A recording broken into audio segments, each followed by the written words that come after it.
The Marx Brothers are remembered for being the kings of the vaudeville stage and the early motion picture screen. They were an American family comedy act that took the world by storm in the early years of the 20th century and remained active and, not to mention, incredibly popular until 1949. They're almost always referred to by their stage names: Harpo, Chico, Gummo, Zeppo, and Groucho. There was a sixth brother named Manfred. In fact, he was the firstborn, but sadly, he died in infancy. Since it's been well over 100 years since any of the Marx Brothers were born, naturally they're all sadly no longer with us. Join us as we remember the many contributions these legendary comedy stars made on the entertainment industry. Facts First presents how each of the Marx Brothers died.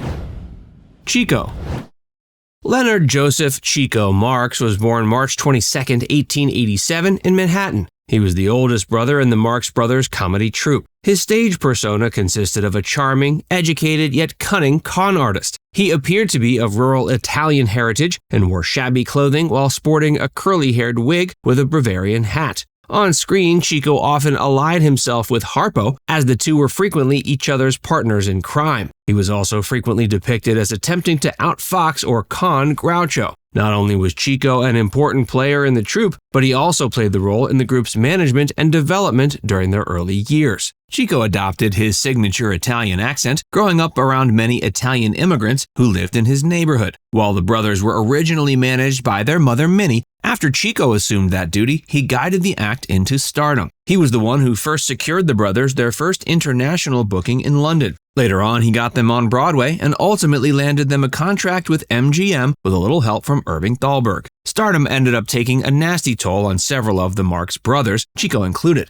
In addition to being a compulsive womanizer, Chico had a lifelong gambling problem. In fact, it was likely his gambling addiction that compelled him to continue working in the industry far longer than his brothers. While the rest of the Marx clan retired in relative comfort and luxury in the 1940s, Chico eventually found himself performing in the same dingy halls in which he had begun his career 3 decades prior. The final Marx Brothers film, 1946's A Night in Casablanca, was made largely for Chico's benefit, as he'd filed for bankruptcy a couple years prior. His gambling problem got so bad eventually that his brothers were forced to take his money as he earned it and set it aside as an allowance. He remained on this allowance until his death at age 74 on October 11, 1961. Chico died of arteriosclerosis, a condition known to cause the thickening, hardening, and loss of elasticity of the arterial walls. He was laid to rest in a mausoleum at Forest Lawn Memorial Park Cemetery in Glendale, California.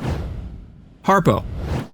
The second oldest Marx brother, Harpo, employed a comedic styling that stood in stark contrast to the more visual comic style of his brothers Groucho and Chico. Harpo's comic style was all visual. He was a great example of vaudeville, pantomime, and clown traditions. Harpo wore a reddish-blonde wig and was completely silent in all of his film appearances. To communicate, he would either whistle or use a horn. He also frequently used props like a cane, which was constructed from a bullhorn, tape, or a lead pipe. Harpo was born Adolf Marx on November 23, 1888 in Manhattan, although he formally changed his name to Arthur in 1911. He received very little formal education and dropped out of New York Public School 86 at age 8 after being the subject of heavy bullying. Before pursuing a career in acting, Harpo worked a number of odd jobs alongside his brothers to help support the family. These included working at a butcher shop, selling newspapers, and serving as an office errand boy. In 1910, Harpo joined forces with his younger brothers Groucho and Milton to form a comedy trio called Three Nightingales. Eventually, they were renamed the Marx Brothers. Reportedly, Harpo wasn't very good at memorizing dialogue, so he was ideal for portraying the classic vaudeville role of a dunce who couldn't speak. Legend has it, Harpo earned his stage name during a card game at the Orpheum Theater in Illinois.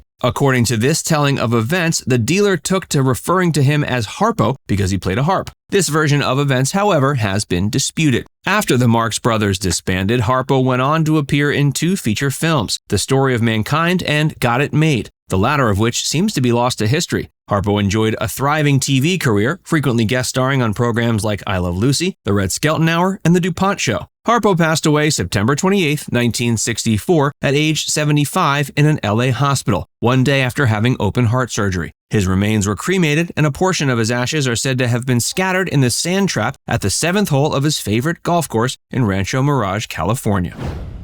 Groucho. Groucho Marx, born Julius Henry Marx, is widely considered to be one of the most groundbreaking, influential, and iconic comics of all time. He was known for being a master of quick wit and was quite recognizable due to his distinctive appearance. He sported spectacles and often had a cigar hanging out of his mouth. He had an exaggerated stooped posture and rocked a thick grease paint mustache and big eyebrows. These highly exaggerated features resulted in the creation of one of the most well-known and recognizable novelty disguises, commonly known as Groucho glasses. The getup consists of thick horn-rimmed glasses, a huge plastic nose, bushy eyebrows, and a mustache. Groucho made 13 films with his siblings. He was the third oldest Marx brother and enjoyed a successful solo career in TV and on the radio. Notably, he hosted the game show You Bet Your Life from 1947 to 1960. After that, the show was renamed The Groucho Show for a single season before being canceled. A follow-up series called Tell It to Groucho premiered in January 1962 but only lasted 5 months. He later made a number of guest appearances on other TV programs and formed a number of high-profile friendships with musicians such as Alice Cooper and Elton John. Groucho made a total of 26 movies, the final of which was 1968's Julia. In the early 70s, he became increasingly frail, both physically and mentally, after suffering from a number of minor strokes. He died on August 19, 1977 at age 86 at Cedars-Sinai Medical Center in Los Angeles. Gummo. Milton Gummo Marx was born in Manhattan on October 23, 1892. He was the second youngest Marx brother and got his start in show business, working alongside his siblings on the vaudeville circuit. In 1918, when the First World War broke out, he left the act and was replaced by his brother Zeppo. Following his time in the military, Gummo realized he had little interest in theater and became a businessman. He wound up finding a lot of success in the raincoat business. He later teamed up with Zeppo and operated a theatrical agency. He represented on-screen talent and several prominent writers. Unlike some of his peers, he rarely required contracts, believing that if the folks he represented took favor to his work, they would voluntarily stay with him. This approach made him a well-respected businessman. Gummo died at his Palm Springs home on the 21st of April, 1977, from a cerebral hemorrhage. He was 84. Zeppo. Herbert Manfred Zeppo Marx was born in Manhattan on February 25, 1901. He was the youngest Marx brother as well as the last to die. He appeared in the first 5 Marx Brothers movies from 1929 to 1933, but ended up leaving the act to pursue a career as an engineer and theatrical agent. Zeppo always had great mechanical skills and was responsible for keeping the family car running. After leaving the Marx Brothers, he owned a company that machined parts for the war effort during World War II. The company produced the clamps that were used to hold the infamous Fat Man atomic bomb inside the B-29 bomber boxcar that was used to carry it. They also made a motorcycle called the Marmon Twin. Later, he founded a theatrical company with Gummo. Zeppo was often considered to be a superfluous character for the Marx Brothers. In fact, when the group became the 3 Marx Brothers and the studio wanted to trim down their collective salary, Groucho was quoted as saying that the Marx Brothers were twice as funny without him. Zeppo died of lung cancer in Rancho Mirage, California on November 30th, 1979 at age 78. His ashes were scattered in the Pacific Ocean. Now it's time to hear from you. Who is your favorite Marx brother? Let us know in the comments section below.